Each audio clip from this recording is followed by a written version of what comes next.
ரூபாய் 20 லட்சம் மதிப்பிலான சொத்துக்கள் அபகரிப்பு. கணவன் மீது கோவை மாநகர போலீஸ் கமிஷனரிடம் மனைவி புகார். கோவை ராமநாதபுரம் பகுதியைச் சேர்ந்தவர் அனுபமா. இவருக்கு வயது 38. இவருக்கும் தேவ்குமார் மிஸ்ரா என்பவருக்கும் 2004ஆம் ஆண்டு திருமணம் நடைபெற்றது. பின்னர் கருத்து வேறுபாடு காரணமாக 2008ஆம் ஆண்டு தேவ்குமார் மிஸ்ராவிடமிருந்து அனுபமா விவாகரத்து பெற்றார். தேவ்குமார் மிஸ்ரா வரதட்சணையாக அனுபமாவிடம் இருந்து வாங்கியிருந்த நகைகளை விற்று கோவை வடவள்ளி பகுதியில் இடம் வாங்கியிருந்தார். இந்த இடத்தை நீதிமன்றத்தில் வழக்கு தொடர்ந்து அனுபமா பெற முயற்சி செய்தார். அந்த நேரத்தில் கோவை ரேஸ்கோர்ஸை சேர்ந்த செந்தில்குமார் என்பவர் தான் வக்கீல் என்றும் இதுபோன்ற பிரச்சனைகளை நீதிமன்றத்திற்கு வெளியே வைத்து முடித்து தருவதாகவும் கூறியிருக்கிறார். இதைத் தொடர்ந்து அனுபமாவும் வக்கீல் செந்தில்குமாரும் பழகி வந்தனர். அப்போது செந்தில்குமார் அனுபமாவை காதலிப்பதாகவும் தன்னுடைய மனைவி கார்த்திகேயனியை விவாகரத்து செய்து தனியாக வசித்து வருவதால் திருமணம் செய்து கொள்ளலாம் எனவும் கூறியிருக்கிறார். இதைத் தொடர்ந்து கடந்த 2010ஆம் ஆண்டு ஏப்ரல் 30ஆம் தேதி சரவணம்பட்டி கரட்டுமேடு முருகன் கோவிலில் வக்கீல் செந்தில்குமாரும் அனுபமாவும் திருமணம் செய்து கொண்டனர். திருமணத்திற்கு பிறகு அனுபமா பெயரில் உள்ள பல கோடி ரூபாய் சொத்துக்களை தனக்கு தர வேண்டும் என செந்தில்குமார் கேட்டுள்ளார். அனுபமா தர மறுக்கவே அவர் வீட்டை விட்டு வெளியேற்றினார். பின்னர் சில நாட்கள் கழித்து அனுபமாவை சமாதானப்படுத்தி மதுரை அழகர் கோவிலில் மீண்டும் திருமணம் செய்து கொண்டு கோவை நஞ்சுண்டாபுரம் பகுதியில் உள்ள தனியார் அபார்ட்மெண்டில் வசித்து வந்தனர். சில நாட்கள் கழித்து வக்கீல் செந்தில்குமார் 7.5 கோடி பணம் தந்தால் மட்டுமே சேர்ந்து வாழ்வேன் என கூறியிருக்கிறார். இதற்கிடையே செந்தில்குமாரின் அலுவலகத்தில் பணிபுரியும்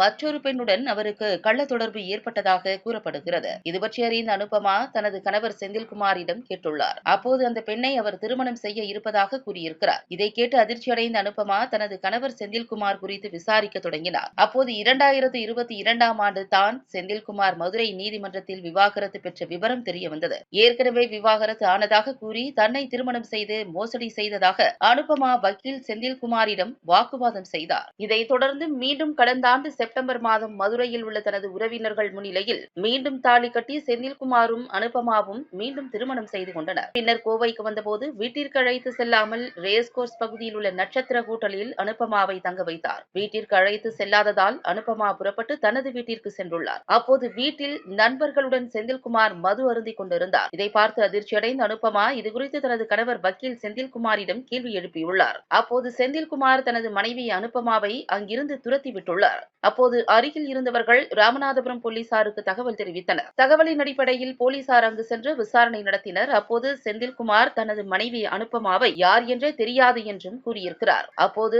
இரவு நேரமானதால் அனுபமாவை அங்கிருந்து சென்றுவிட்டு மீண்டும் மறுநாள் போலீஸ் ஸ்டேஷனுக்கு வருமாறு கூறினர். பின்னர் அனுபமா கோவை மாநகர போலீஸ் கமிஷனரை சந்தித்து புகார் மனு அளித்தார். புகாரின் பேரில் போலீசார் விசாரணை நடத்தினர். ஆனால் விசாரணைக்கு செந்தில்குமார் வராததால் அனுபமா மீண்டும் மதுரைக்கு சென்று போலீஸ் கமிஷனரையும் கலெக்டரையும் சந்தித்து புகார் அளித்தார். புகாரின் பேரில் போலீசார் செந்தில்குமாரை அழைத்து விசாரணை நடத்தினர். கடந்த நவம்பர் மாதம் கோவை மாநகர போலீஸ் கமிஷனரிடம் அளித்த புகாரின் பேரில் எவ்வித நடவடிக்கையும் எடுக்காததால் மீண்டும் அனுபமா கோவை மாநகர போலீஸ் கமிஷனரை சந்தித்து புகார் அளித்துள்ளார். வக்கீல் செந்தில்குமார் தன்னிடமிருந்து 50 பவுன் தங்க நகைகள் மற்றும் 20 லட்சம் ரூபாய் மதிப்பிலான சொத்துக்களை அபகரித்து விட்டதாகவும் புகாரில் அனுபமா கூறியுள்ளார். புகாரின் பேரில் போலீசார் விசாரணை நடத்தி வருகின்றனர். 2010 எனக்கும் வக்கீல் செந்தில்க்கும் கல்யாணம் ஆயிடுச்சுங்க.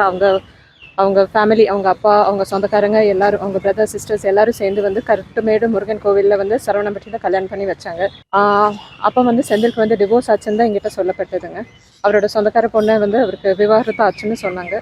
அதுக்கப்புறம் கல்யாணம் பண்ண பிறகு நாங்கள் சேர்ந்து வாழ்ந்தோம். எங்கள் அவனஷி ரோடு, அப்புறம் பாசின், இந்த மாதிரி இடத்துல சேர்ந்து வாழ்ந்தோம். அந்த டைம் நிறைய கருத்து வேறுபாடுகள் நடந்துட்டு இருந்தது எங்களுக்கு கூட. செந்தில் அடிக்கடி பணம் கேட்டுட்டு இருந்தார் எங்கிட்ட. எங்கள் ஃபேமிலி வந்து எனக்கும் செந்திலுக்கும் கல்யாணம் ஆச்சுன்னு தெரிஞ்சப்போ வெளியில் அனுப்பிச்சாங்க. ஸோ அதனால் என்னால் பணம் எதுவும் கரெக்டாக அரேஞ்ச் பண்ண முடியல. என்னோட 50 sovereigns நகை அண்ட் ஒரு 20 lakhs பக்கம் அண்ட் ஒரு ப்ராப்பர்ட்டி வாங்கியிருக்கோம் நாங்கள் 2 பேர். இதெல்லாமே இருக்குங்க. அது எதுவுமே அவர் எனக்கு திருப்பி கொடுத்ததில்லை. அப்புறம் அவருக்கு ரொம்ப கடன் பிரச்சனை இருக்குன்னு சொல்லி 2019 7.5 கோடி என்கிட்ட கேட்டார். இது வந்து என்னால் அரேஞ்ச் பண்ண முடியலன்னு போது 7.5 கோடி கொடுக்கறது ஒரு பொண்ணு அவர் கல்யாணம் பண்ண போகிறதா சொன்னார். அப்போ இது கல்யாணம் தானே, இது எப்படி அப்படி நீங்கள் என்னை விட்டுட்டு போவேன்னு கேட்டதுக்கு நான் என்ன வேணால் செஞ்சிடுவேன்னு என்னை கொஞ்சம் மிரட்டினாங்க. அப்போது அவங்க அப்பா கிட்ட பேசினப்போ அவர் சரி பண்ணி கொடுத்தாரு இந்த பிரச்சனையை. அப்புறம் அவங்க அப்பா இறந்த பிறகு திருப்பி எங்களுக்குள்ள நிறைய பிரச்சனைகள் வந்து ஆரம்பிச்சது. இந்த 2023 நவம்பரில் கூட நாங்கள் வந்து தீபாவளி வந்து அவங்க ஊரில் தான் செலிப்ரேட் பண்ணோம். வந்த பிறகு வந்து அவங்க வீட்டில் அடிக்கடி குடி பார்ட்டி நடக்கும்போது என்ன ஹோட்டலில் தங்க வைப்பார். அதே மாதிரி ஒரு ஹோட்டலில் தங்க வச்சிருந்தாரு. அந்த டைம் 13ஆம் தேதி நாங்கள் திரும்பி வந்தோம். 15ஆம் தேதி அவர் தான் என்னை அங்கேருந்து செக் அவுட் பண்ணி கூட்டிகிட்டு வந்தார். வரும்போது வந்து திருப்பி வீட்டில் வந்து அவரோட ஃப்ரெண்ட்ஸ் சில பேர் வந்து குடி பார்ட்டி நடக்குதுன்னு சொன்னாங்க. அதனால ஆர்எஸ்புரத்தில் அவரோட ஒரு கிளைண்ட்டை பார்க்கறதுக்காக அவர் போயிருந்தார். ஈவினிங் ஒரு 7:15 7:30 மணிக்கு வரும்போது திருப்பி அந்த குடி பார்ட்டி நடக்குதுன்னு சொன்னனால எங்கிட்ட வெளியிலே உட்கார சொன்னார். ஸோ எவ்வளோ நாள் இப்படியே வெளியில் உட்காருன்னு சொல்லி உள்ளே போனப்போ ஒருத்தர் குடிச்சிட்டு இருந்தார். அது செந்திலுக்கு வந்து ரொம்ப கோவம் வந்து என்ன தள்ளி விட்டுட்டு உன்னை என்ன பண்ணுற போகிறேன் பாருன்னு சொல்லிட்டு என் மேலே ஃபால்ஸ் கேஸ் கொடுப்பேன்னு சொன்னார். கொஞ்ச நேரத்தில் வந்து பிரபாவதி இன்ஸ்பெக்டர் ஆஃப் புலியகுளம் அவங்க என்ன கூப்பிட்டுட்டு வந்து ஸ்டேஷனுக்கு 8:15க்கு வர சொன்னாங்க. இவ்வளோ லேட் நைட் என்னால் வர முடியாதுன்னு சொன்னப்போ அவங்க வந்து சரி நானே அங்கே வரேன்னு வந்தாங்க. வந்துட்டு என்ன நைட்டோட நைட் 10:30 மணிக்கு வந்து வீட்டை விட்டு வெளியில் அனுப்பிச்சாங்க. நான் உங்களுக்கு இந்த ஃபோட்டோ எல்லாம் காமிச்சேன். அப்போ அவங்க என்ன கேட்டு சொன்னது வந்து நீ வந்து அவனுக்கு யாருன்னே தெரியாதுன்னு அவன் சொல்லியிருக்கான். நான் வந்து யாருன்னே தெரியாத பொண்ணு வீட்டுக்குள்ளே ஏறி அவரை பணம் கேட்டு மிரட்டினதா அவர் வந்து என் மேலே பொய்யான வழக்கு கொடுத்ததா அவங்க சொன்னாங்க. நான் அவங்கக்கிட்ட எத்தனையோ என்னோட மேரேஜ் ஃபோட்டோஸ் எல்லாம் காட்டினேன். வேறு சில ஃப்ரெண்ட்ஸ் கிட்ட எல்லாம் பேசுக்கும் கொடுத்தேன். அவங்க வந்து எங்கிட்டேருந்து ஃபோனை பிடுங்கினாங்க.